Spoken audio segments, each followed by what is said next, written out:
In this morning's Money Watch, our second job summit on July 9th last year, unemployment was 9.2%. That is when we invited a group of job seekers to tell us about their long and frustrating search. Well, now 8 months later, the unemployment rate is down to 8.3%. So we asked some of our original panel back to find out if their experiences reflect some of the trends in the overall job market. And good morning to all of you. Thanks for being with us. Morning. Excited to hear your stories. And I want to start with you, Steve, because when we met you, you'd been out of work for about 8 months, right? Gone to 50 job interviews. Things were not working out. How are they now for you?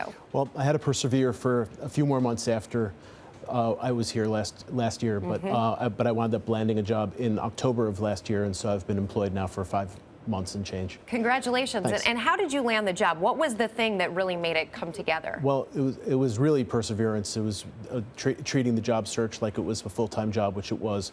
And it was, one that I definitely didn't want to do anymore. But it was really networking, and it turned out that I found my job directly on LinkedIn. It was someone who I was already connected with, and they posted up on their profile status that they were looking for a sales engineer, and I said I can do that. I contacted them, and then a couple interviews later, I got the job. We are really glad to hear it, Thank Steve. you. Ryan, Ashley, want to talk to you because you were working part-time, supplementing your income as an acting coach. How has that sort of part-time work worked out for you, and are you doing anything full-time at this point? I'm still not doing anything full-time. It's very, very hard to find something full-time. I kept working with children at the part-time. The only thing that seems to be still an issue is that it's seasonal. And so I feel like I'm still on this never-ending job search where something ends, I have to go and find something else to still have a flexible schedule to still go on auditions, but it's tough. It's tough. And the point you're making, that was actually reflected in the jobs report. A lot of the jobs that are being obtained are temporary jobs. Shelley, I want to turn to you because that's something that you've been dealing with. You've been looking for something in social media, and it hasn't really come together. Yeah, I feel like a lot of the jobs for that are like contract or even part-time. I see a lot of opportunities, so I don't know if that's just the nature. I mean, I guess a lot of the work could be that way, but I feel like in a bad economy, you're not going to want to take someone on full-time. And that's what you're hearing from? Well, that's just like my impression from the job listings that I see. And I know that's something that you can outsource.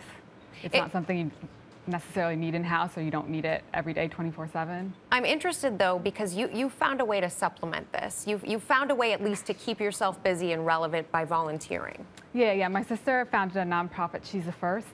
We educate girls in the developing world, and we have a concert, Girls Who Rock, in New York City. It's going to be May 18th this year, so I do the social media for that. Very good. Glad to hear it. And Ashley, really excited about your story because when you were here, you said you wanted to work for the UN, and now you're doing just that. Yes. It took a lot of dedication and perseverance and complete passion and excitement. I'm working with the U.S. Federation for Middle East Peace, amazing organization. There's so many opportunities. It's really just, you set your mind to it, goal-oriented, and there's no obstacles because you know you want to get there, so. That was your line of thinking? That was it. Nothing else. I was very adamant. So. Eyes on the prize. Yes. Kurt, your eyes were on the prize. You found a job a month after our job summit. That's right. How was that? How did you come by it? Well, really, it just took applying. The moment I graduated, and actually even months before I graduated college, I was applying everywhere. So the first opportunity I got, I just went for it. So. This becomes such a personal issue, and you know, we look at the unemployment numbers and people say, well, the number's coming down, but the real feeling on the street is what most of us feel at the end of the day. It's what most of us think of as the actual number in our minds. So Ashley, do you think things are really improving, or what's your sense of how things feel in the job market versus what these numbers tell us? That's a good question because in my mind, I think I'm just focused on the UN, and I don't necessarily have such wonderful insight into the job market outside of it because I really just slowly focus my job search on the UN, inquiring information about that. Steve, you pursued a really broad search, 11 months worth of it. What's your sense?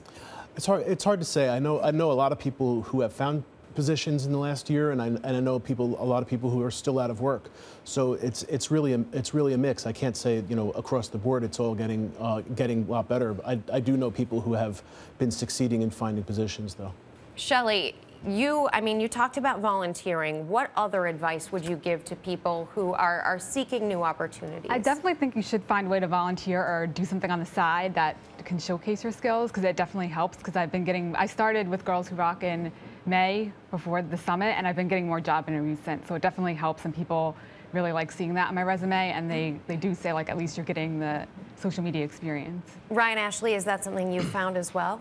Yeah, it's with this job that I have right now, I love it because I'm working with the children, and I love working with kids. And it's just the only thing that I find is that because it's gotten so warm so fast, it's over in almost 3 weeks, and it's tough. But I'm on LinkedIn, and looking on idealist.org is where I found the job, and I never quit anything, and I always finish what I start. So where I have a lot of different jobs that I'm going to here from there, I never quit. So that also looks good on the resume, is to never leave and just stay. I love leaving it on that note. Thank you so much to all of you. We really appreciate it, and best of luck with all the searching ahead.